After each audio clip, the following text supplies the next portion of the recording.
You know, some days just feel ordinary. Like, you clock in, you do your thing, you clock out. Tuesday, 3 o'clock, McDonald's on Vine Street. That's usually my signal for the post-lunch rush winding down, but still busy enough to keep you on your toes. I remember that day started just like any other. The place was humming, you know? That familiar mix of sounds. Laptops clicking from the office folks trying to stretch their lunch break. The rowdy laughter of high schoolers who were definitely supposed to be in class. And then you'd have your sweet elderly couple, maybe sharing a coffee or some fries. Just enjoying a quiet moment.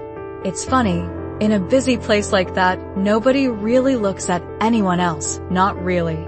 Everyone's kind of in their own bubble, minding their business, scrolling on their phones, just trying to get through their meal or their break. That's just the vibe, especially downtown. And then there was him. Near the window, kind of hunched over this small table, was this older gentleman. He had a half-empty cup of black coffee, the cheap kind we serve, and this crumpled brown paper bag next to him. I'd seen him a couple of times before, always quiet, always keeping to himself. Later, I'd learn his name was Raymond Ellaby, 62 years old. His face, man, it told a story. Weathered, you know? Like he'd seen too many sunrises from the wrong side of a window, skin rough from being out in the elements.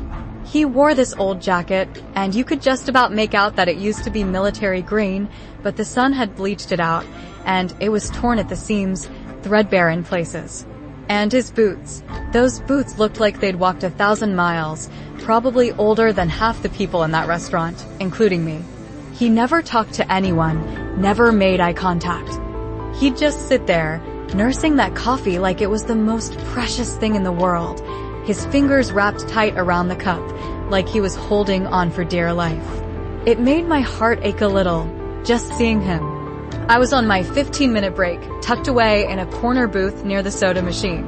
My McDonald's uniform shirt, this faded maroon thing, felt a bit too tight, and my name tag, Jasmine, was doing its usual thing, hanging on by a thread. I had my earbuds in, one out, kind of half listening to music, half scrolling through job listings on my phone. The screen was cracked, of course, because who has money for a new phone on a McDonald's salary? I was dreaming of a way out, a better job, something more. The last thing I wanted was to get tangled up in someone else's drama.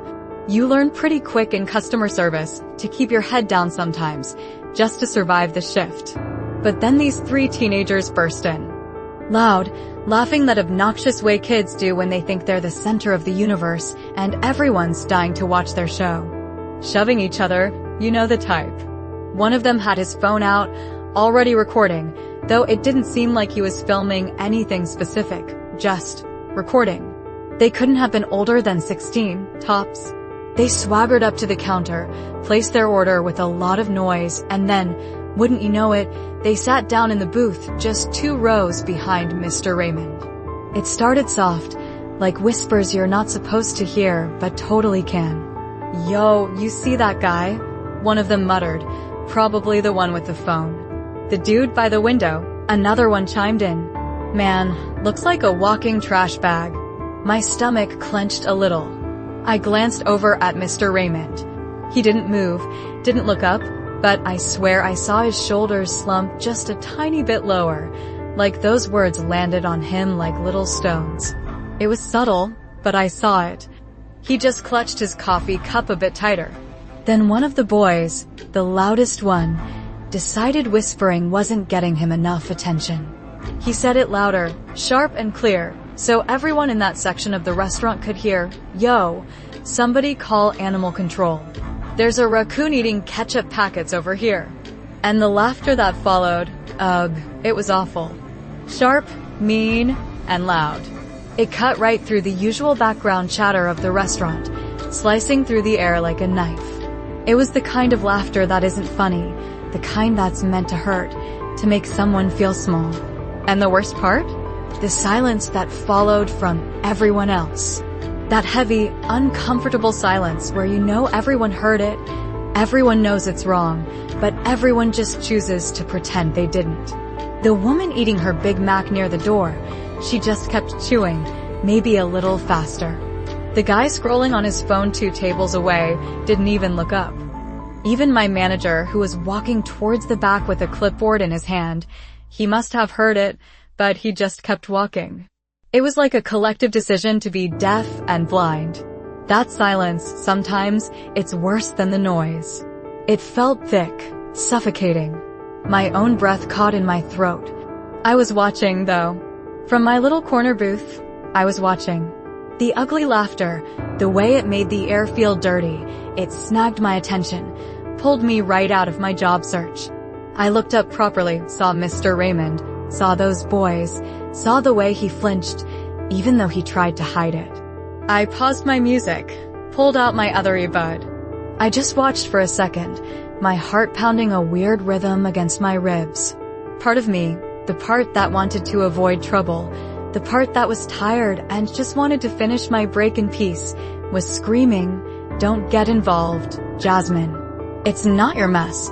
You've got enough of your own." I was trying so hard to find a way out of this job, not deeper into McDonald's drama. But then, I sighed. It was a deep sigh, like I was letting out all the reasons I shouldn't do anything. I took one last sip of my Sprite, the bubbles kind of fizzing on my tongue, pushed the cup aside, and I stood up. There was no big announcement in my head, no hero moment soundtrack playing. It was just this quiet, stubborn feeling in my gut. Resolve, maybe. I just knew I couldn't sit there and let it happen. I adjusted the back of my ponytail, a nervous habit, pulled out that one earbud completely, and I started walking towards Mr. Raymond's table. I tried to make it look casual, like I was just another customer heading to refill her drink or something, not like I was on some kind of mission. My legs felt a little shaky, but I kept them moving. Of course, the boys noticed me coming. They were practically preening, waiting for more audience. One of them, the one who'd been loudest, leaned back in his seat with this disgusting smirk on his face. "What, you about to give your boyfriend some fries?" he snorted, nudging the boy next to him, who giggled. My face burned, but I kept my eyes fixed ahead. I ignored him, walked straight past their booth, and went right to Mr. Raymond's table. I didn't ask for permission, didn't hesitate. I just pulled out the chair across from him and sat down. Mr. Raymond, he didn't look up at first. He probably thought I was another problem. But I saw his grip on that coffee cup loosen, just a fraction. It was a tiny thing, but it was something. "I'm Jasmine," I said, and I tried to keep my voice soft, gentle. I wasn't trying to be brave or make a statement, not really. I just wanted to be kind. That's what my grandma always taught me. Kindness doesn't cost anything. "You okay, sir?" I asked him. His mouth moved, like he wanted to answer, like the words were right there, but nothing came out. He just looked down at the tabletop, at his worn hands. Behind us, one of the boys let out this loud, exaggerated sigh. "Oh my God, is this a TikTok stunt or something?" he drawled, his voice dripping with sarcasm. I could feel eyes on us. Someone near the back, a middle-aged man, actually put down his phone and looked up, curious. I heard another voice, a woman's, whisper from somewhere, "What's she doing?" But I didn't flinch. I kept my focus on Mr. Raymond. I reached into my apron pocket, the one that always collected stray sugar packets and pennies, and I pulled out a fresh apple pie. It was one of the ones we get for our break, and I hadn't touched mine yet. I slid it across the table toward him. He finally lifted his eyes. And man, they were tired eyes, so tired, but there was still a spark in them, a flicker of awareness. They were still watching, still taking everything in. "You don't have to eat it," I said, still keeping my voice low. But I figured, maybe you haven't had anything sweet today. It was a small gesture, maybe a stupid one, but it was all I could think of in that moment. The boys behind me laughed again, but this time, it was different. There was a hesitation in it, a crackle of uncertainty. Like they weren't quite sure if this was still funny, if their little game was going the way they'd planned. It was like the air in the restaurant was starting to shift. The attention wasn't just on their cruelty anymore. But honestly, what happened next, It wasn't about those boys anymore. Not for me. It was about this man, Mr. Raymond, sitting by the window, looking like the world had forgotten him, and about the simple act of sitting beside him, of acknowledging him. Then the boy with the phone, the tall, lanky one with a red hoodie and braces, he lifted his arm. He wasn't even trying to be discreet about it. He made sure everyone around him saw that he was recording. "Ayo, this is crazy," he said, chuckling, but even his chuckle sounded a bit off, forced. "Look at this, McRescue 101. His friends laughed, but it was definitely nervous laughter now. People were really starting to pay attention, heads turning, conversations pausing. The whole dynamic was changing. I didn't say a word to them. Not yet. I stayed focused on Mr. Raymond. He still hadn't touched the apple pie. His eyes had dropped back to the table, and he looked embarrassed. Not just by what the boys were saying, but by all the attention, the looks from other customers, the way people were shifting in their seats, whispering.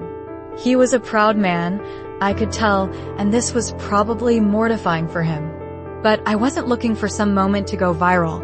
That was the last thing on my mind. I was just trying to give this man a little bit of his dignity back, to show him that someone saw him, that he wasn't invisible. Then came another voice from behind me, from their booth. Loud, sharp, and just dripping with amusement and mockery.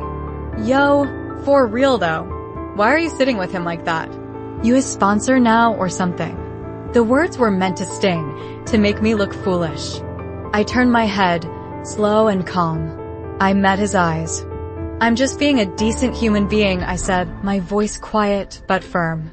"Y'all should try it sometime." I didn't raise my voice, didn't want to escalate it, but I wanted them to hear me. The boy with the phone, he kept it pointed right at me, grinning wide now, like he'd struck gold. "Say that again for the camera, McQueen. That's deep." He thought he was so clever. That's when I felt a little spark of anger myself, but I pushed it down. "You filming people without asking?" I shot back, my voice still low, but there was a definite edge to it now. Firm.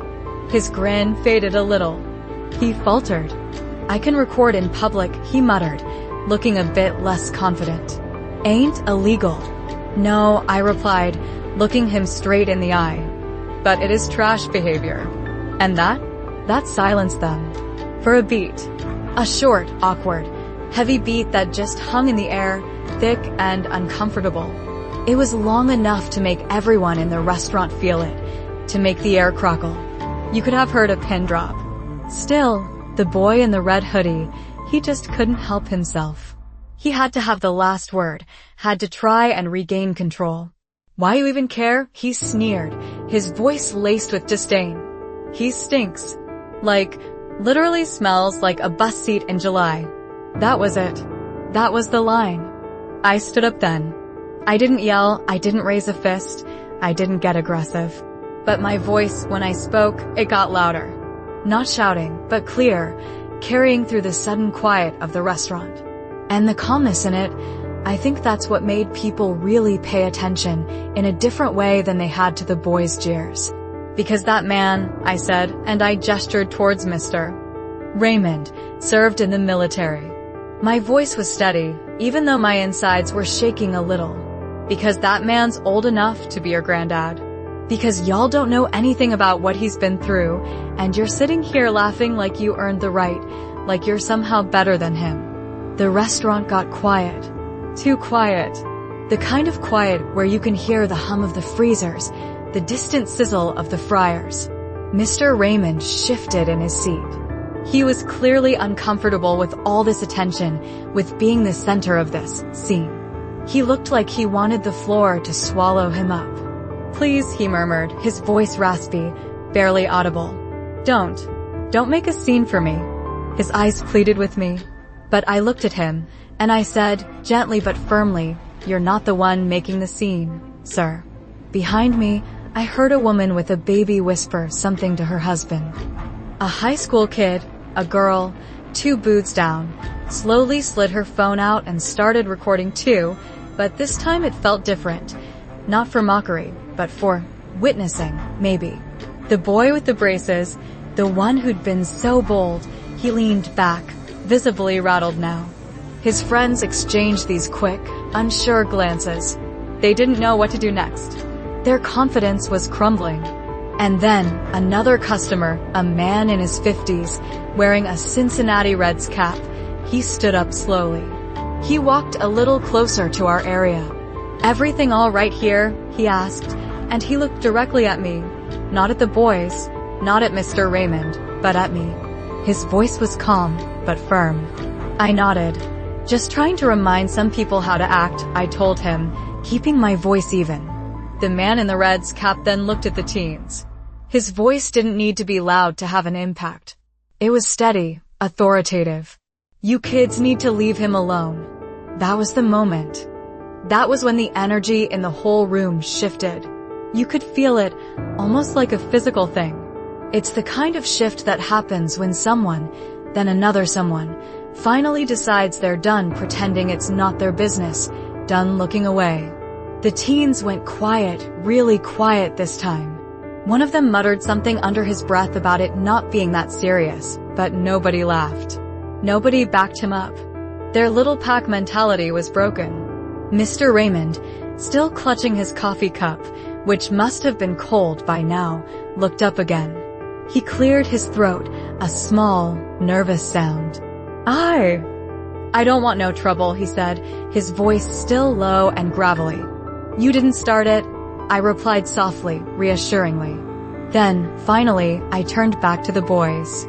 My eyes locked on the one who was still, almost defiantly, holding the phone, though it was lowered a bit now. "You think this is funny?" I asked him, my voice challenging but not aggressive. "Post it then. Go ahead, make your little video."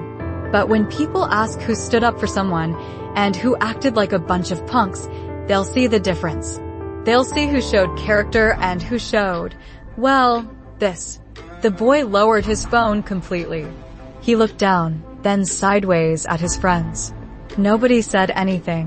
Even the usual sounds of the McDonald's, the fries crunching, the orders being called, seemed to fade into the background.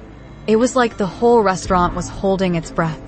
But then, just when the silence in the restaurant had started to settle, like dust after a storm, just when I thought maybe, just maybe, it was over, the kid in the black beanie, the one who hadn't said much up until then, the quietest of the three. He leaned forward. He had this smug, nasty grin on his face. And he said, "You homeless 'cause you're lazy, or just dumb?" The words hit harder than anything before. There it was. The real venom. No jokes, no filters, just raw, ugly ignorance. It was like a slap in the face. My breath hitched. I turned slowly, my mouth slightly open, because for a second, I genuinely couldn't believe what I'd just heard. It was so cruel, so pointless. The man in the Reds cap muttered something angry under his breath.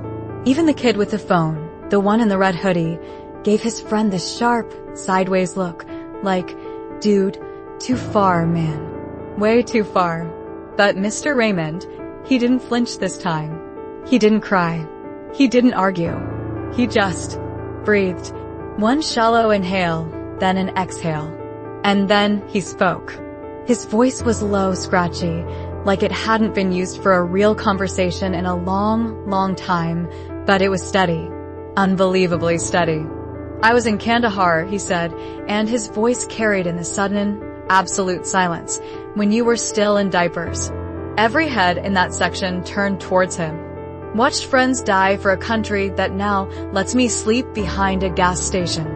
Everyone heard it. Every single person. Even the friars in the back seemed to pause their sizzling. The air thickened.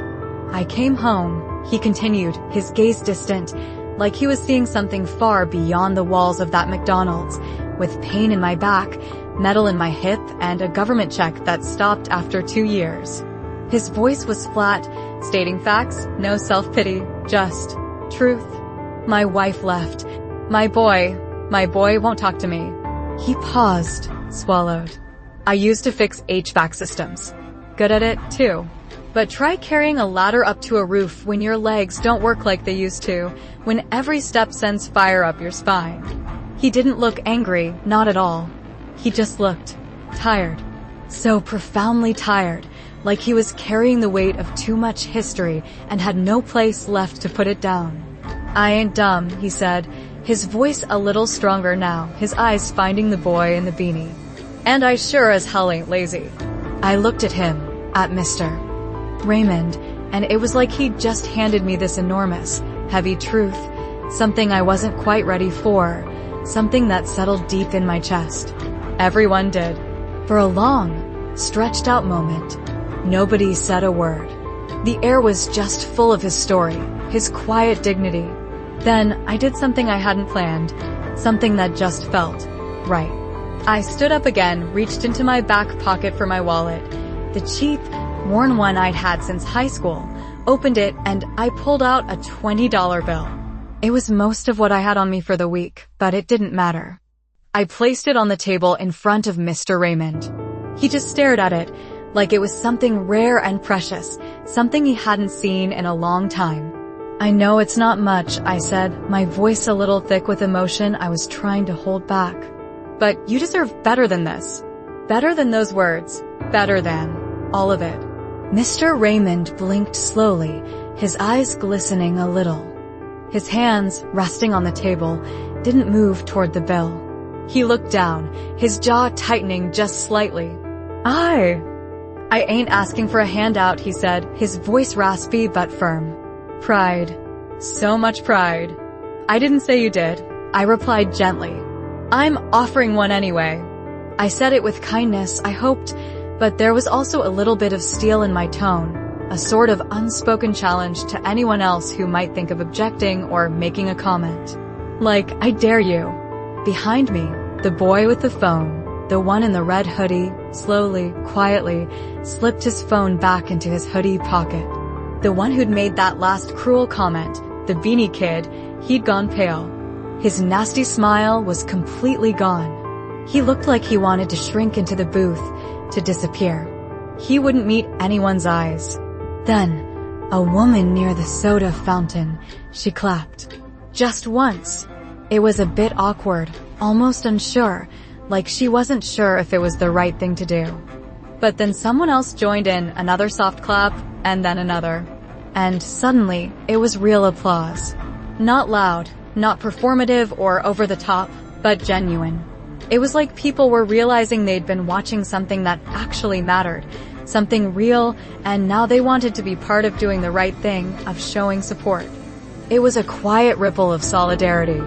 Just then, my manager, Mr. Henderson, came out from the back. He'd clearly missed most of the serious stuff, probably just heard the sudden applause and the strange stillness in the dining room before that. He looked utterly confused, his eyes darting around. What's going on out here?" he asked, his voice a bit flustered. But nobody answered him, not at first. Because something else happened, something small but significant. Mr. Raymond, he reached forward, slowly, like his arms weighed more than they should, and he picked up the apple pie I'd given him. He carefully opened the wrapper, took a small bite, chewed it thoughtfully, and then swallowed. Then he looked up, first at the pie, then at me, and he said, his voice still a little rough, That's the first thing I've had all day." My eyes welled up. I'm not gonna lie. I bit the inside of my lip, hard. I wasn't going to cry. Not there, not in public, not in my uniform. But man, his words, they got to me.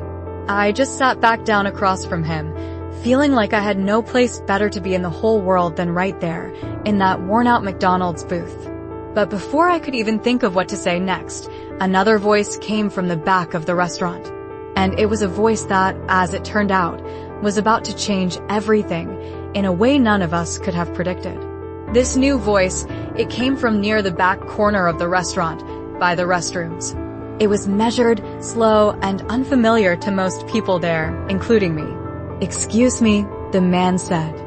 He was standing up, both his palms pressed flat on his table, like he needed a second to steady himself, or maybe to gather his thoughts. He looked to be in his late 40s, wearing pressed navy slacks and a dress shirt that was half untucked, like he'd maybe rushed in from work or was having a stressful day. He looked straight at Mr. Raymond. "You said Kandahar?" he asked, his voice carrying clearly in the now attentive room. Mr. Raymond glanced over, not defensive anymore, just tired of questions, tired of being a spectacle. "Yeah," he replied. 2007, Echo Company, 3rd Battalion. He said it like reciting an old, familiar address. The man's face shifted. It was like a shutter clicked open behind his eyes, recognition, sudden and sharp, flashing across his features like lightning. "My cousin was there," the man said, his voice a little strained now. He didn't make it home." Mr. Raymond looked down again, at his hands at the table. This time, when he spoke, his voice was softer, laced with a shared sorrow. "A lot of good ones didn't." The man nodded slowly, absorbing that. He walked forward a few steps, then stopped, a respectful distance away. I just wanted to say thank you," he said, his voice earnest. "That's all." "For what it's worth." Mr. Raymond gave a half nod, barely there, a small acknowledgement. But his eyes met the man's for a second longer than necessary, and it was like a silent understanding passed between them.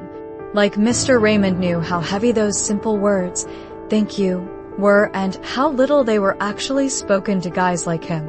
Someone in the booth beside the door whispered, loud enough for me to hear he was really in the military.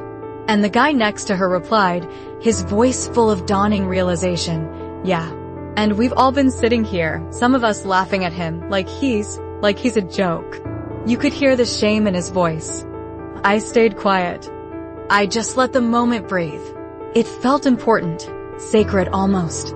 Then Mr. Raymond, still chewing the last bite of that apple pie, looked up at me. "You didn't have to sit with me," he said, his voice quiet, almost a statement rather than a question.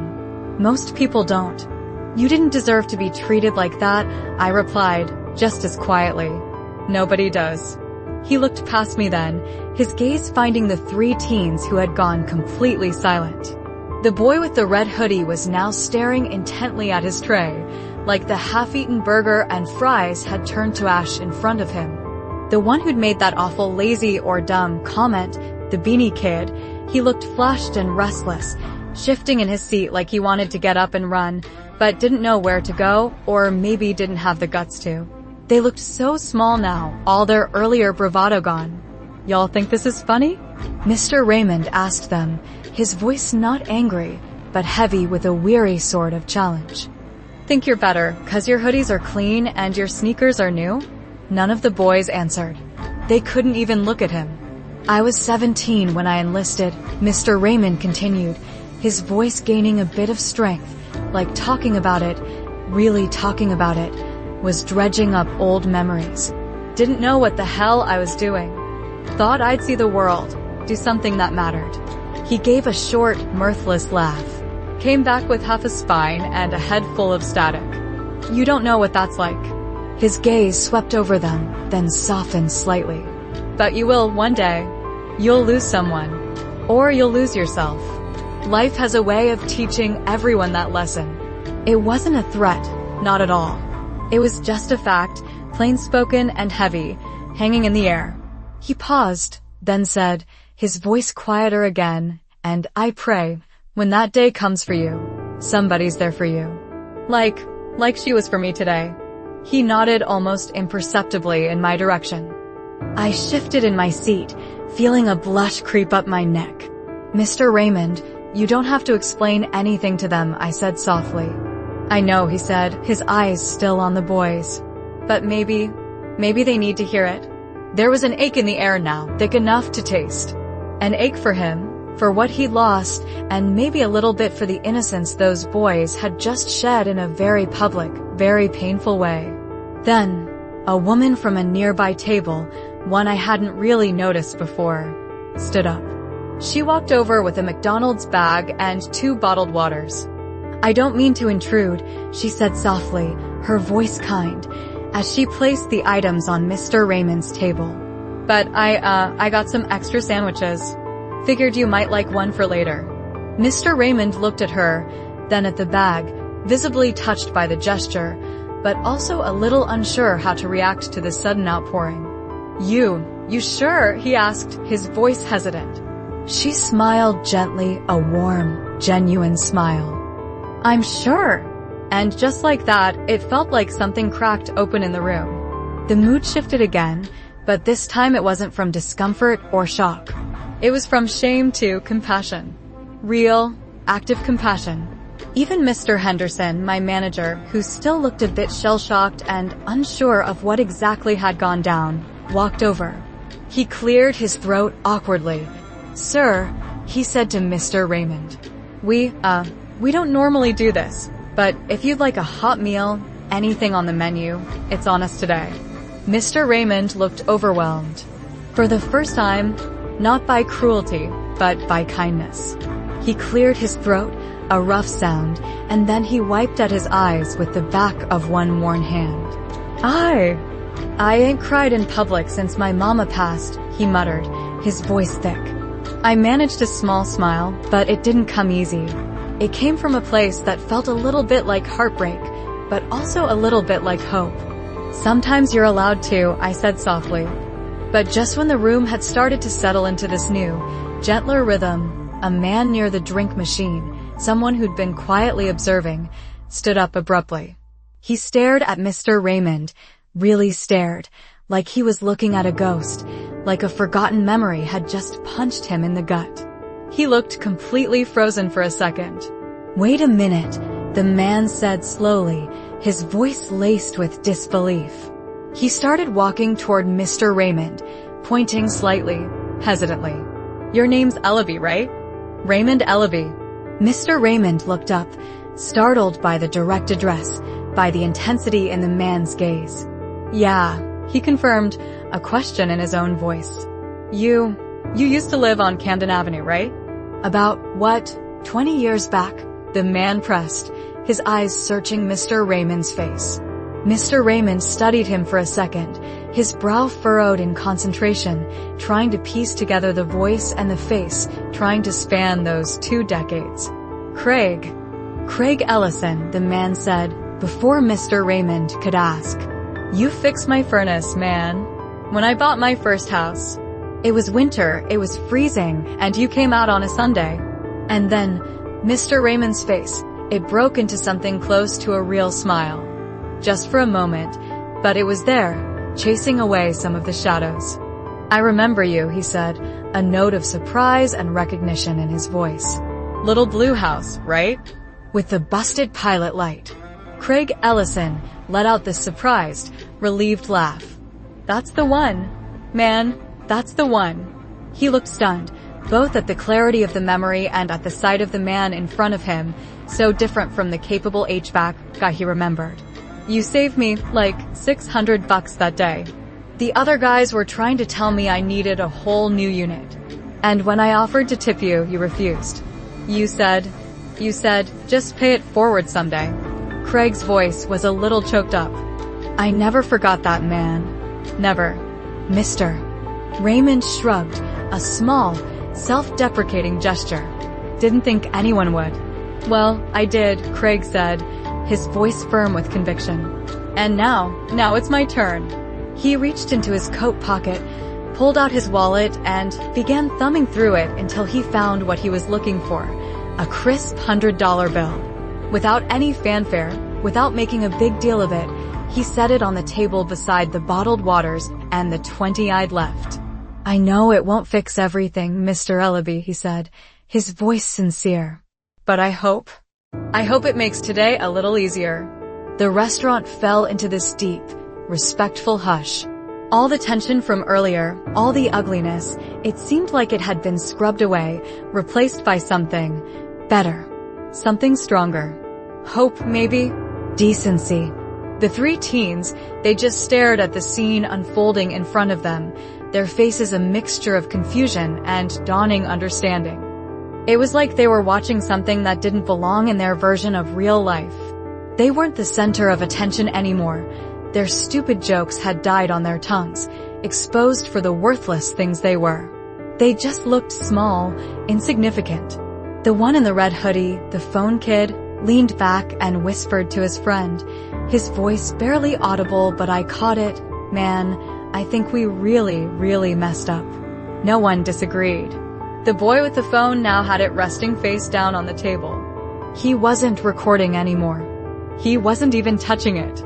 He just kept staring at Mr. Raymond, visibly shaken, his earlier arrogance completely gone. I didn't know, he said, so low it was almost a breath. I heard him. I turned, just slightly, not to comfort him, because honestly, I didn't feel like comforting him right then. But I wanted to make sure he heard me clearly. You didn't want to know, I said, my voice quiet, but carrying the weight of the distinction. There's a difference. The boy nodded slowly, almost ashamed. Yeah, he conceded. Yeah, there is. Then, another customer came forward. This time, it was a woman with kind eyes, gray streaks in her dark braids, and a denim jacket with a patch on the sleeve that said U.S. Army Mom. Her movements were gentle, respectful. My son, she said, her voice soft but clear, addressing Mr. Raymond. He was in Fallujah. He didn't make it home either.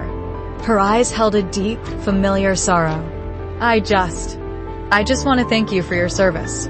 Mr. Raymond blinked, silent for a moment, clearly unsure how to respond to this outpouring, this unexpected wave of connection. But the woman stepped forward, and she placed her hand lightly on his shoulder. Just for a moment. Just enough. A simple touch, but it seemed to convey so much.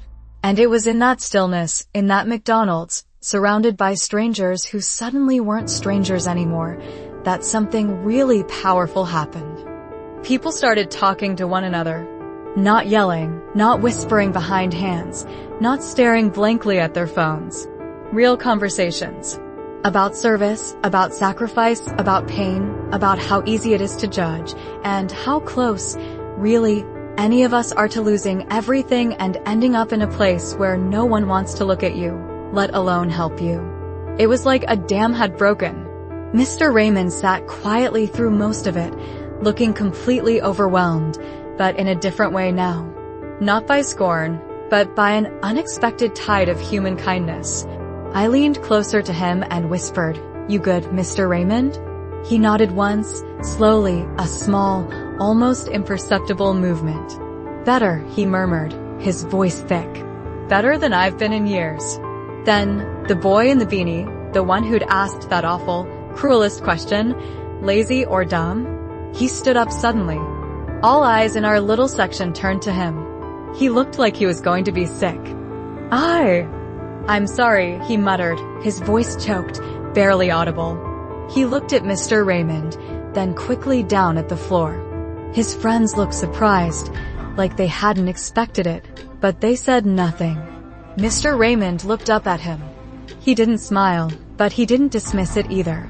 His gaze was steady, searching. "Mean words come easy," he said, his voice quiet but firm. "Fixing them. Fixing what they break. That takes longer." The kid looked like he didn't know how to respond to that, like the weight of it was too much. So he just nodded, a quick, jerky movement, and then he turned and walked toward the door, head down, shoulders hunched. His friends followed him, a beat later. There was no laughter this time, no smart comments, no swagger. Just silence. They disappeared out into the afternoon sunlight, looking like they'd aged about 5 years in the last 20 minutes. They looked smaller. But as they left, the boy with the phone, the one in the red hoodie, he paused at the door. He turned around, his eyes finding mine across the restaurant. He looked like he had something he needed to say, something important. He hesitated there, 1 foot inside, 1 foot out, his friends already halfway down the block, probably eager to escape. But something held him back. "I'm not posting it," he said, his voice clear enough for me and a few others nearby to hear. He wasn't really talking to anyone in particular, but maybe he was talking to everyone, to the room, to himself. Then he looked directly at me. "The video. I'm deleting it. For real." I nodded once. Just a nod. I didn't smile, not yet. I was just watching him, waiting. He held my gaze for a moment longer, a flicker of something unreadable in his eyes, shame, maybe, or a dawning understanding. Then he slipped outside, letting the door close gently, quietly, behind him. The quiet that settled after they left didn't last long, not in the grand scheme of things. Because, of course, in this day and age, nothing stays quiet for long if there's a camera involved. About 2 hours later, a customer who'd been sitting in a booth across the way, someone I hadn't even really registered during all the commotion, uploaded a video to Facebook. She'd filmed a good chunk of it, from my initial approach to Mr. Raymond, to his story, to the other customers stepping in. She captioned it, "This young girl stood up for a homeless vet today at McDonald's." What she said and did, and what happened after, I'll never forget it.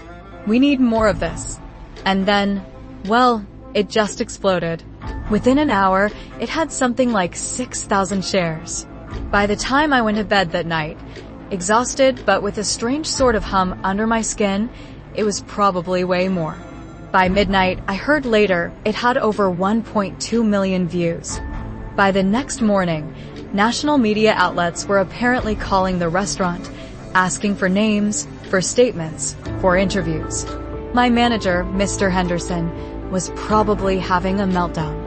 I didn't even know I'd gone viral, not really. Not until my cousin Shauna texted me a link while I was on the bus, half asleep, on my way to my morning shift. Her text just said, "Yo, Jasmine. WTF? Is this you?" With about 1 million exclamation points. I clicked it, still groggy, and there I was.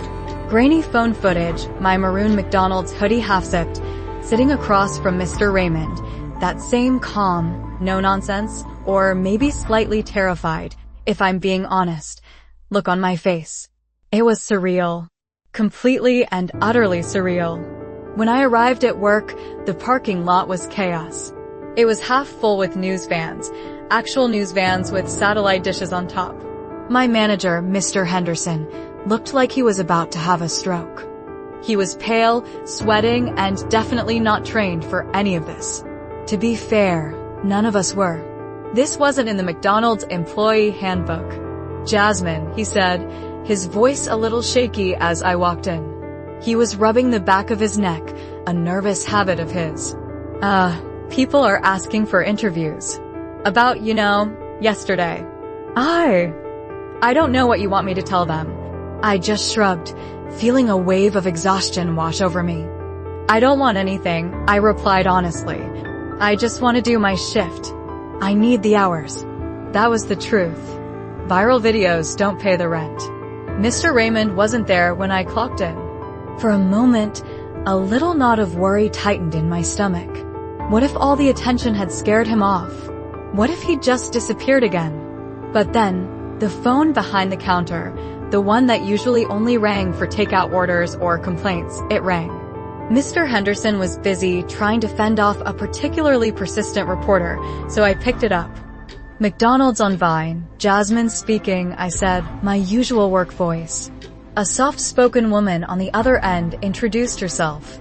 "Hello, Jasmine. My name is Bethany Rollins. I'm a coordinator for Veterans Connect Ohio." My ears perked up. She explained it was a statewide nonprofit, one that helps unhoused veterans get access to shelter, counseling, and long-term medical care. My heart did a little flip. "We saw the video," she said, her voice warm and professional. "The one from your restaurant yesterday. We'd like to speak with Mr. Ellaby, if possible. We think we can help him." I scribbled down her name and number on a stray napkin, my hand shaking a little. I tucked it carefully into my apron pocket. Hope. It felt like a little seed of hope. When Mr. Raymond returned later that afternoon, he looked just a little more rested than the day before, maybe a bit less haunted. He sat at his usual table with his usual quiet dignity. I waited for a lull at the counter, then walked over and handed him the napkin. "What's this?" he asked, his eyes wary. "Somebody who might actually give a damn," I said, trying for a casual tone. "They saw the video. They want to help." were real. He didn't reach for it right away. He just looked at the crumpled napkin, at the hastily scrawled number, stunned, as if no one had handed him something genuinely hopeful in years, maybe decades. His hand hovered over it for a long moment before he finally, slowly, picked it up. That same evening, another call came into the restaurant. This time it was a local news station. They wanted to run a segment, not just on the viral moment, but on the bigger issues. "Jasmine," they said, "you're the heart of this." I really didn't want the attention. The thought of being on TV, of having my face plastered everywhere, it made me want to hide. But then they said something that changed my mind. They offered to highlight Veterans Connect Ohio, to really focus on their work, and to tell more of Mr. Raymond's actual story, his service, his struggles. That part changed everything. If it could help him, if it could help other veterans like him, then maybe a little bit of unwanted attention was worth it. Because a few hundred miles away, in Fort Wayne, Indiana, a man named Walter Vick was having his morning coffee, probably scrolling through his newsfeed, when his daughter showed him the clip. The clip of Mr. Raymond, of me, of our McDonald's. Walter, it turned out, was a retired Marine. And he used to serve with Raymond Ellaby. Same unit, same deployment. Decades ago. He's still alive? Walter apparently asked, completely stunned. I thought he'd passed years ago. We lost touch. He didn't just sit there. Walter made some calls, pulled a few strings, rallied the troops, so to speak. And 2 days later, he was standing outside that same McDonald's on Vine Street. He had a truck full of supplies, clothes, toiletries, food. He had 2 friends with him from his VFW post. And he had a mission, to find his old brother-in-arms. I was on my break, sitting outside for a change, trying to get some fresh air when they pulled up. I came out to meet them, blinking against the unexpected sun. "Y'all looking for Raymond?" I asked, guessing from the determined look on Walter's face. Walter grinned, a big, warm, ex-Marine grin. "Yeah, he's still like those cinnamon rolls from Speedway? The big gooey ones." I laughed. "He might have mentioned it once or twice," I said, remembering a quiet comment Mr. Raymond had made about small comforts he missed. Mr. Raymond showed up about 10 minutes later for his usual afternoon coffee. The look on his face when he saw Walter standing there, by the entrance to McDonald's, man, it said more than words ever could. Shock. Disbelief. And then, this slow, dawning recognition that brought tears to his eyes. They didn't even hug at first. They just stood there, these 2 old soldiers, stunned, both nodding slowly, like they couldn't quite believe what they were seeing, like a ghost from the past had just walked into the present. "You look like hell, Ellaby," Walter joked finally, breaking the spell, his voice rough with emotion. Mr. Raymond cracked the smallest smile, the first real, genuine smile I'd seen from him that wasn't tinged with pain or weariness. "You don't look so great yourself, Vic," he retorted, and the years just seemed to melt away from him in that moment. That reunion, that too made the local news that night. And then, the next morning, a snippet of it was on national TV. I watched the segment from my couch, legs tucked under me, eating cereal straight from the box before my shift. My name got mentioned briefly, a quick soundbite. A few photos, stills from the video, showed me sitting at that booth with Mr. Raymond, looking, as the reporter said, like someone who had just done what anyone should do. Which, I guess, was true. Or what anyone could do anyway. But behind all the headlines and the feel-good story vibes, something deeper, something more profound, was happening. Because someone else, someone incredibly important, was also watching. Mr. Raymond hadn't slept inside, in a real bed, in almost 9 months. He'd gotten used to the cold, to the unforgiving way pavement felt under his back, to using his tattered jacket as a pillow. But that night, thanks to Veterans Connect Ohio and Walter's unwavering insistence, he had a real bed in a temporary shelter. He had clean socks, a hot shower, and the kind of quiet that didn't carry the constant threat of danger. Still, sleep didn't come easy. Memories did. And one in particular, he told me later, looped in his head like an old film reel he never asked to replay. The day his wife left. The sound of the slammed door, the echoing silence that followed, the sound of his boy, his son Jackson, only 8 years old at the time, whispering from behind the hallway door, Is Dad okay? He hadn't seen his son, Jackson, in 15 long, hard years. 15 years of silence and regret. The next morning, Mr. Raymond walked into the McDonald's, and there was a change in his posture. It wasn't pride, not exactly. It was more like a subtle shift, like a heavy weight he'd been carrying for decades had moved, just enough to let him stand a little straighter, to meet the world with a bit more presence. I was already at the counter, taking someone's breakfast order, the usual morning rush. I spotted him as he came in, and I couldn't help but smile. You look taller, I joked when I got a moment to go over to his table. Mr. Raymond actually grinned, a real, honest-to-goodness grin. Must be the clean socks, he said, his eyes twinkling a little. They sat at their usual table near the window. But this time, there was no crumpled brown paper bag. This time, there were just 2 bottled waters and a fresh biscuit Walter had picked up on the way over. You good? I asked, really meaning it. I'm better than I was, he said, and the simple honesty of it was powerful. He paused, took a bite of the biscuit. Got a call this morning, he said, his voice a little softer. From a place I stayed at years ago. VA housing program out in Springfield. My eyes widened. They saw the news, he continued, almost in disbelief. Said if I can get back there, they'll fast-track me for a long-term spot. Even set me up to talk to a counselor, a good one, they said. My eyes lit up. Mr. Raymond, that's amazing, I exclaimed, feeling a genuine thrill of excitement for him. He nodded, chewing slowly, thoughtfully. Then his voice dropped a little, became more hesitant. Also got a message. From someone else. I waited, sensing this was big. My son, he said, and the name seemed to catch in his throat. Jackson. I froze, my own half-eaten muffin halfway to my mouth. Jackson. The son he hadn't seen in 15 years.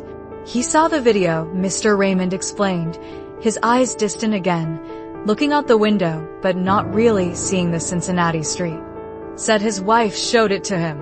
They've got 2 kids now. My grandkids. He didn't say it proudly, not yet.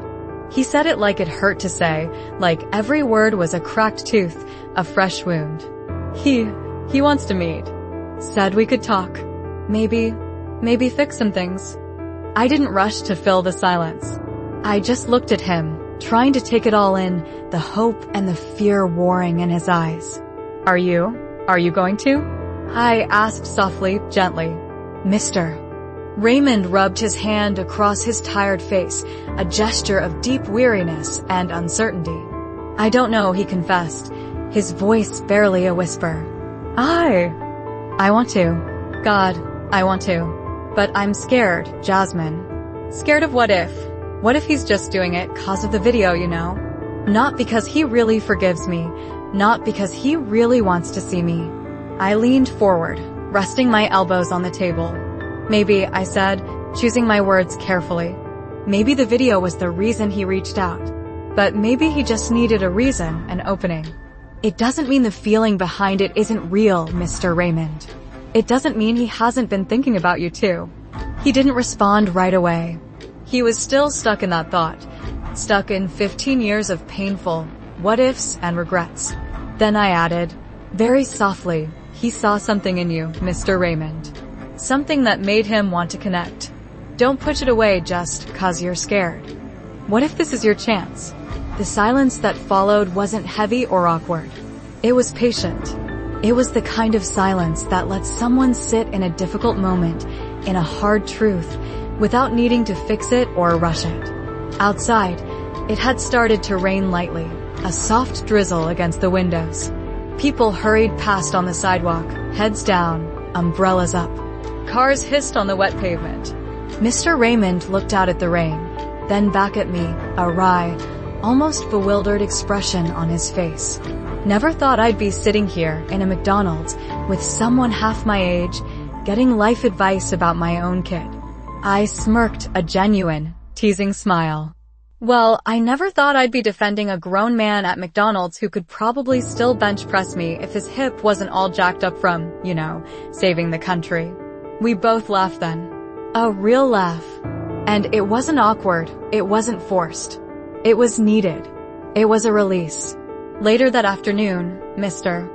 Raymond did something he told me he hadn't done in years and years. He walked into a public library, sat down at one of their old computers, and, with a little bit of patient help from a volunteer librarian, he set up a new email account. He typed out a message to Jackson. He told me he wrote out every word with so much care, checking and rechecking, no caps lock, no all caps yelling like he sometimes felt like doing out of sheer frustration. Just what he needed to say. His heart on a digital page. 2 hours later, an eternity for him, Jackson replied. The email was short, but it was everything.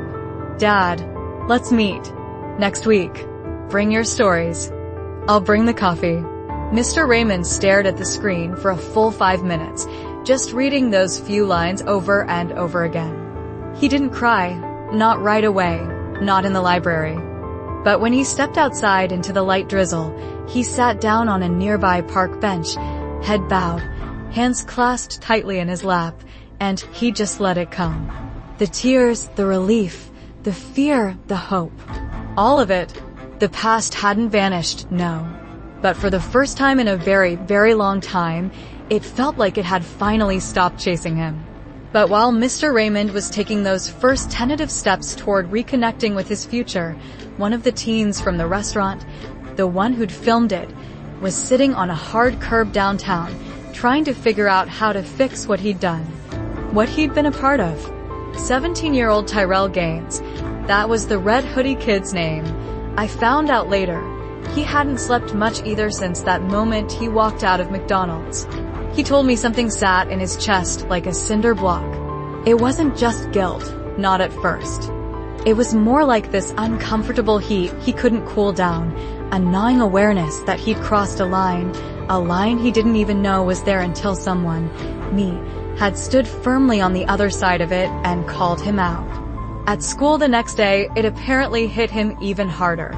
He said teachers looked at him differently, or maybe he just imagined they did. One of them, Mr. Lowen, his social studies teacher, asked to speak with him after class. Tyrell thought he was about to be suspended, or at least get a serious lecture. Instead, Mr. Lowen just looked at him, calmly, and said, "Saw the video, Tyrell." Tyrell apparently just stared at the floor, bracing himself. But all Mr. Lowen said was, "You've still got time to do better, son." No threats, no punishment, just that simple sentence. And Tyrell said it landed harder than any detention ever could have. Later, in the hallway, another student, someone he barely knew, muttered, "Real brave," clowning a vet like that as he walked by. Tyrell said he wanted to argue, to say he didn't mean it, to say the others were worse, that he wasn't going to post the video. But none of it felt right, none of it felt like enough. So he didn't say anything at all. He just took it. By the end of that school day, he'd made up his mind. He wasn't going to wait for this to just fade away, to be forgotten. He had to try and fix it, or at least own up to it properly. That night, he went online, found the original Facebook video. It was everywhere by then, and he saw that someone, bless their tech-savvy heart, had tagged me, Jasmine Holloway, in the comments. My personal account was private, thank goodness, but I did have a public link to the McDonald's where I worked from some old job post or something. Tyrell didn't tell his friends what he was planning. He didn't post anything about it. He just showed up. The next day, after school, hands shoved deep in his hoodie pockets, backpack slung low over one shoulder, looking like any other teenager, but with a weight on him that was new. He waited by the counter, awkwardly, until my shift ended. I spotted him as I was clocking out. I paused, unsure. My first instinct was a flash of annoyance, then weariness. What did he want now? More trouble? I didn't smile, didn't move toward him. I just watched him. He stepped forward, his nervousness obvious, but there was a determination in his eyes too. Can I talk to you, Jasmine? He asked, his voice a bit shaky. I didn't answer right away. I just looked at him, trying to figure out if he was serious, if this was genuine. My bullshit meter is pretty well tuned after years in customer service. Please, he added, his gaze pleading. I let out a slow breath.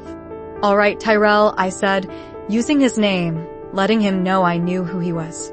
We sat outside, at one of the metal tables near the drive-thru. It was loud, fryers hissing from inside, cars rumbling past, the occasional horn. But it felt private enough, away from the eyes inside. Tyrell didn't waste time. He looked down at his hands, then up at me. I was the one recording, he said, his voice quiet but clear. In the McDonald's. I didn't post it, I deleted it like I said. But I was still part of it.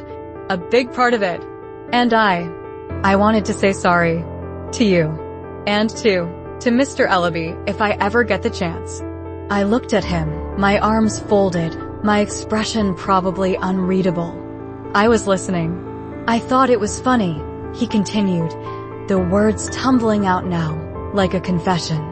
I know it sounds stupid now, but I did. I thought he was just some dirty guy, you know? Someone who'd done something wrong to end up like that. I didn't know he was a veteran. I didn't think. I cut him off, my voice sharper than I intended. Would it matter if he wasn't a veteran, Tyrell? Would it be okay to treat someone like that if they hadn't served in the military? If they were just homeless?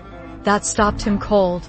He looked down, really looked down this time, at his own clean sneakers. He was silent for a long moment.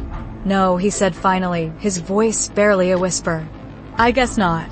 Or it shouldn't have mattered anyway. Decency shouldn't depend on a resume. Silence again. A more thoughtful silence this time. Then he said, I've been thinking about it. Every day. Every night. I know saying sorry doesn't undo anything. It doesn't change what we did, what I did. But I mean it, Jasmine. I really am sorry. I studied him, not with anger anymore, but measuring him. Trying to see past the bravado from the other day. Why are you really here, Tyrell? I asked him. What do you want from me? He shrugged, a helpless gesture. I don't know. Maybe 'cause I didn't like who I was in that video. I didn't like who I saw myself becoming. That's a start, I said, and I meant it. That was a huge start. We sat like that for a little while longer, neither of us rushing the moment. The drive-through speaker squawked nearby. Finally, I asked him, you want to make it right? Or try to? He nodded quickly, eagerly. Yeah, anything. Whatever I can do. Good, I said, a plan forming in my mind. Something Veterans Connect had mentioned. There's a community event next week for local veterans. It's at the American Legion Hall on Reading Road. Mr. Raymond's gonna speak. Just a few words, nothing big. I'm helping organize some of it, volunteering. You show up. You help set up chairs. You pass out waters. You carry boxes. And most importantly, Tyrell, you listen. You listen to their stories. Tyrell blinked, surprised. Seriously? You'd let me. You said anything, I reminded him. He paused, then nodded, a new resolve on his face. Yeah. Okay. I'll be there. I stood up. Then we're good. For now, I said. But don't show up for the cameras, Tyrell. Don't show up to look good. Show up to be good. Show up to show up. He stood up too. I will, he promised. He turned to leave, but then he stopped, hesitated. Thanks, Jasmine, he said, looking back at me. For giving me a chance. For not just writing me off. I didn't say anything. I just gave a short nod. It wasn't forgiveness, not completely. And it wasn't exactly approval. But it was enough. It was a step. But while Tyrell walked away from that McDonald's, feeling, I hoped, a little bit lighter than when he came in, Mr. Raymond was preparing to speak to a room full of strangers for the first time in decades. He was uncertain of what he'd say, and even less sure of how it would be received. But he was going to do it.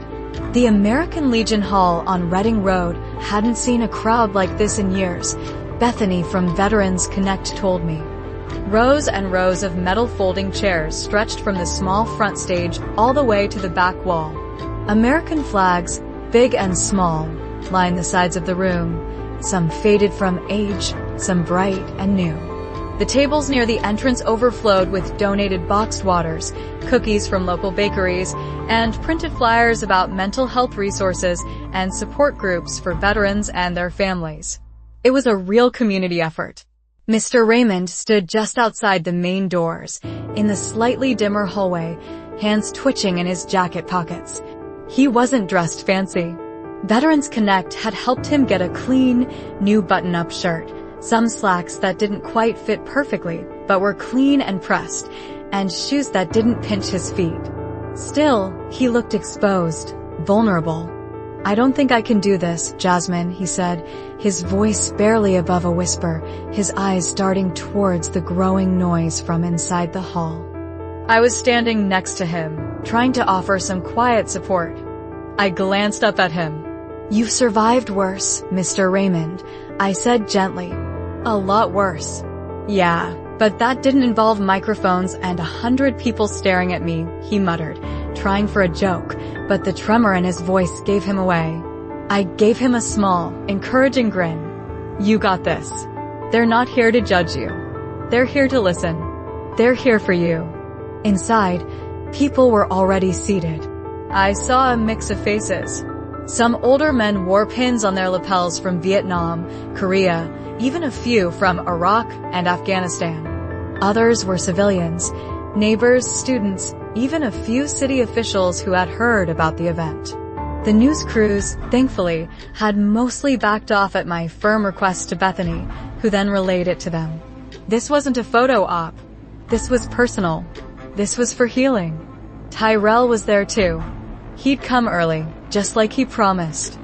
He'd spent a solid hour, maybe more, helping me and some other volunteers stack chairs, set up the drinks table, and carry boxes of supplies, all without saying much. He just worked, quietly and diligently. But I saw him keep looking around the hall, at the veterans, at their families, like he wasn't quite sure he deserved to be in the same room, like he was an intruder. But he stayed. He kept his promise. When Mr. Raymond finally took a deep breath and stepped inside the hall, a few heads turned. Then someone recognized him from the news clips, or maybe from the flyers. Someone clapped, a little hesitantly at first. Then another person joined in.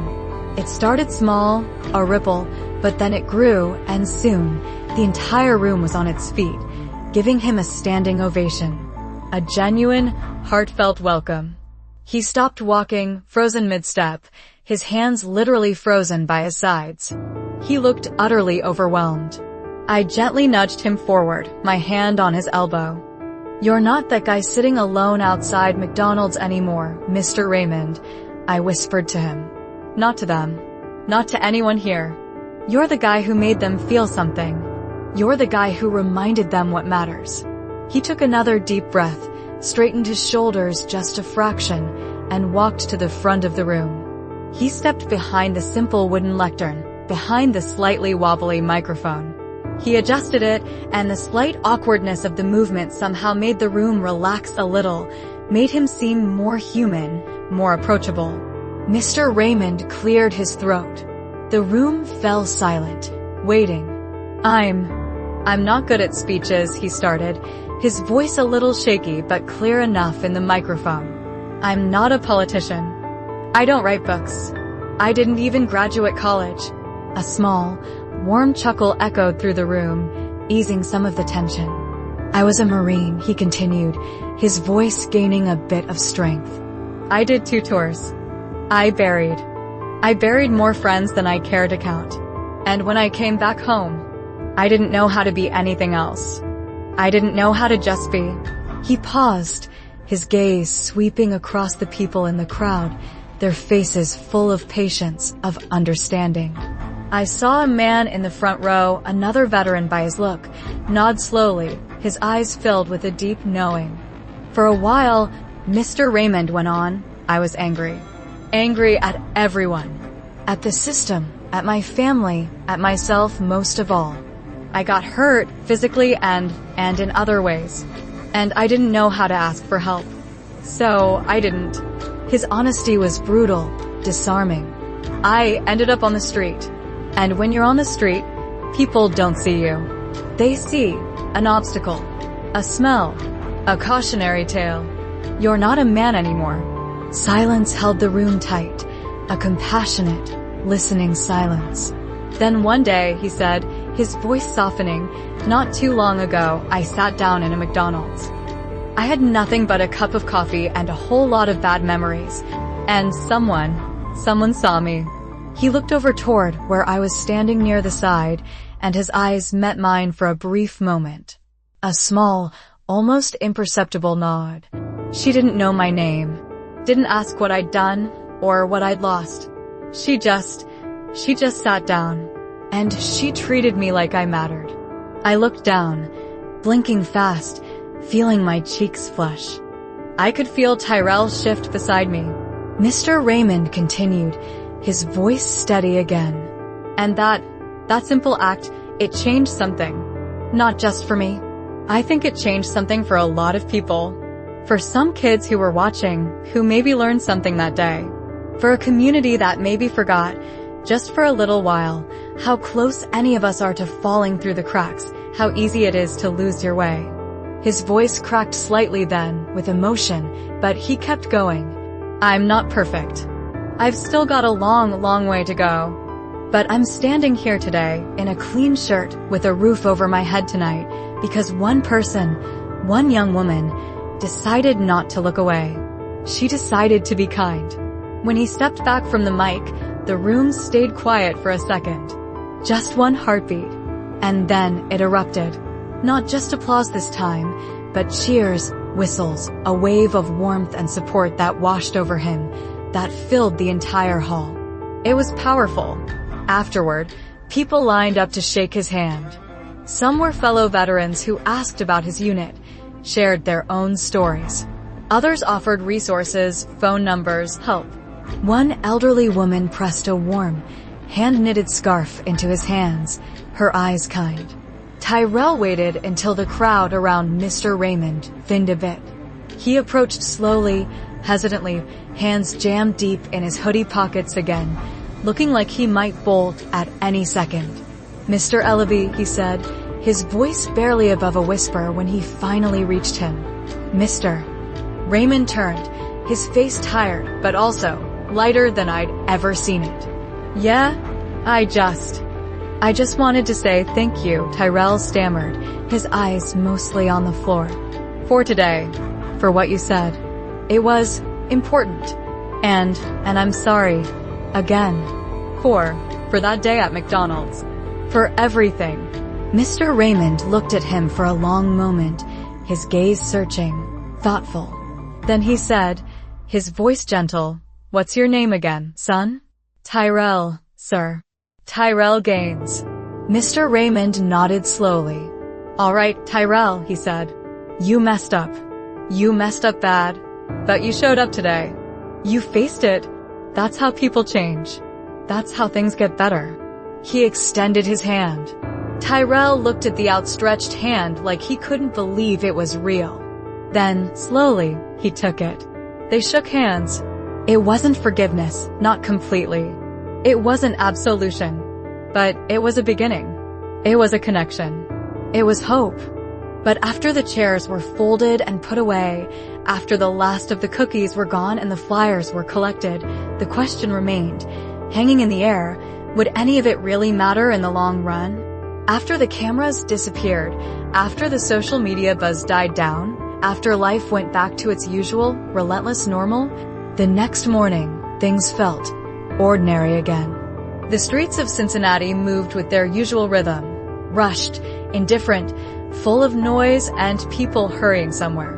The news cycle, predictably, had already shifted to something else. Some politician's latest scandal, a viral dog video, the usual churn of fleeting outrage and amusement. But at the McDonald's on Vine Street, something had changed. The regulars still came in, the students, the office workers, the people on their way somewhere important or nowhere in particular. But the energy in the place felt different. Softer, somehow. More alert. It was like people were paying closer attention, really seeing who sat alone at a table, who looked tired or lost, who hadn't spoken a word in an hour. It was subtle, but it was there. Mr. Raymond didn't come by every single day now. He had appointments, real ones, with caseworkers from Veterans Connect, with doctors at the VA, with counselors who knew his name and didn't just call him sir, like a default setting. Veterans Connect had found him a more stable temporary housing placement, and Walter, true to his word, was already pulling strings, calling in favors, working to make it permanent. But on Thursdays, after his appointments, he'd still stop in for his black coffee. He'd sit near the window, same spot, same seat. And I always made sure to come by, to talk, even if it was just for a minute between rushes. This one Thursday, I brought him a new apple pie, warm from the oven. "I should probably stop giving you these," I said with a smile as I set it down. "Gonna spoil you, Mr. Raymond." He actually chuckled, a low, rumbling sound. "You think I've made it this far in life without learning how to spoil myself once in a while, Jasmine?"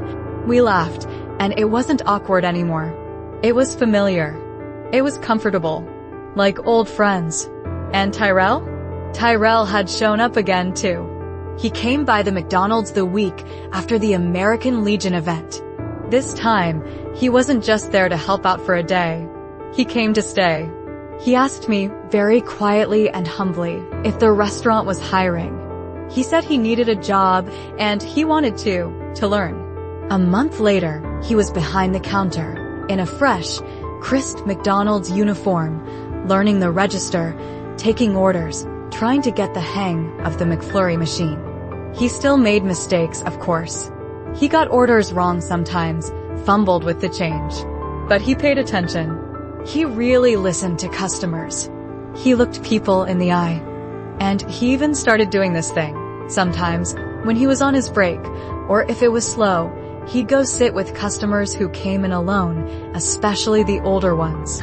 No phone out, no jokes, no trying to be cool. Just presence. Just a quiet offer of company. One afternoon, an older woman, struggling with her walker, dropped her tray while trying to balance her purse and her cane. Food and drink went everywhere. Before I or any of the other seasoned staff could even react, Tyrell rushed over from the register. Without any hesitation, he helped her clean up the mess, reassured her that it was okay, and then personally carried a fresh, remade order to her table for her. Someone in the back, another customer, took a photo of him doing it. They posted it online later, not on some big news page, but just on their local community forum. The caption was simple. "That's the kid from that McDonald's video a while back. He's not the same anymore. Good to see." It didn't go viral. It didn't need to. The truth, I was learning, didn't always need millions of views to be real. Sometimes, it just needed to stay put, to take root, to keep changing things in quiet, steady, persistent ways. Mr. Raymond once told me, during one of our Thursday coffee chats, people think hitting rock bottom happens all at once, Jasmine, like a big explosion. But sometimes it's just one little fall after another, one disappointment, one door slammed in your face. One day you realize you're invisible. And it happens so slowly, you don't even notice how far down you've gone until you look up and can't see the light anymore. I'd thought about that a lot. It was a heavy thought. But what he said next, that's what really stuck with me, what I carry with me still. And sometimes, he'd said, looking out the window at the bustling street, climbing back up doesn't start with some grand plan or some big miracle. Sometimes, it just starts when one person, just one, stops pretending you're invisible. When they just See you. Now, every time I clocked in for my shift, every time I scanned the dining room, I saw it differently. Not out of guilt, not out of some heavy sense of obligation, but because I knew better now. I knew that someone sitting alone, hunched over a coffee, wasn't always just waiting for their fries to cool or for a friend to arrive. Sometimes, they were waiting for a sign that they still mattered, that someone in this big, busy, often in different worlds still saw them as a human being. That lesson, it stayed with me. I think it stayed with Terrell too, in its own way. And in ways we'd probably never see or fully understand. I believe it stayed with everyone who had watched that video, read that article, or just happened to be there in that McDonald's on that ordinary Tuesday afternoon, quietly pretending not to listen. Until they couldn't pretend anymore. Not every story ends with a standing ovation or a national news headline. Not every life gets redeemed in one single, dramatic gesture. But sometimes, someone just needs to be acknowledged. Sometimes, what saves a person, what starts them on the path back, isn't a dramatic rescue. It's respect. It's a moment of kindness. It's an apple pie, offered without judgment. Mr. Raymond never became famous. Not really. He didn't get a book deal. He didn't give a TED Talk. He just lived. He started to live again with a bit more dignity, with a lot more help, with a hand that had been extended to him on a day when most people would have just looked the other way, or worse, joined in the mockery. He reconnected with his son, Jackson. They were taking it slow, but they were talking. He had grandkids to meet. He had a future that wasn't just about surviving until the next day. I didn't leave McDonald's right away. I stayed through that winter, saving up my money, still scrolling through those job listings, but with a different perspective now, a different kind of hope. But when I did eventually leave, a few months later, for a better job with a local community outreach program, I carried with me something much bigger, much more valuable than any paycheck.